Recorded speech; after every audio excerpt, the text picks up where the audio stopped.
Thank you, Mr. Chairman. I have an amendment at the desk, Newhouse 1. An amendment offered by Mr. Newhouse, number 1. Would you consider it read? I would. You're recognized. Thank you, Mr. Chairman. Just real quickly, Mr. Chairman, the Interior Department recently announced its intention to move forward with a proposal initiated by the former administration to transplant grizzly bears into the North Cascades ecosystem, which is in the northern part of my district.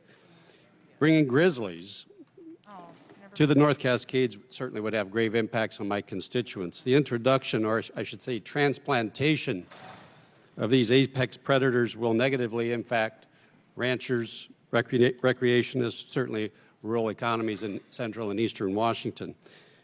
You would think an action as impactful as introducing grizzlies into an ecosystem that's cohabited by people and livestock could be made with only sound science in support of the local communities, you would think.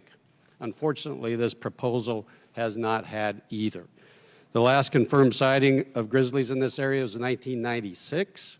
Even the draft EIS, and I can quote, says it's highly unlikely the area contains a viable population.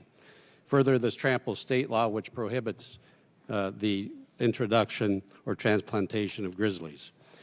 When the previous administration initiated this proposal, they called for so-called public forums, including one in my district.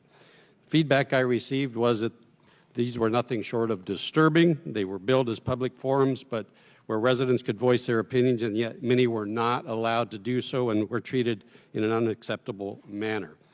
I oppose this proposal under the previous administration and will continue to do so under the current administration. As long as my constituents' voices are not heard and are ignored, I will continue to support my colleagues to work with me on this. Thank you very much. Mr. Newhouse. Mr. Calvert's recognized. I rise in support of the amendment. I want to emphasize to my colleagues, this is not an amendment to delist the grizzly bear. This is about process, and it highlights the importance of the federal government treating the states as true partners in an effort to recover endangered species. Because of the number of conflicts with people and livestock, the state of Washington enacted a law to prevent the introduction of grizzly bears.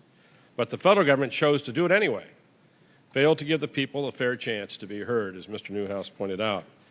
Reintroducing top predators in an ecosystem doesn't have to be an either-or choice between livestock and predators, but it does have to be done thoughtfully and in full partnership with the state and the local stakeholders.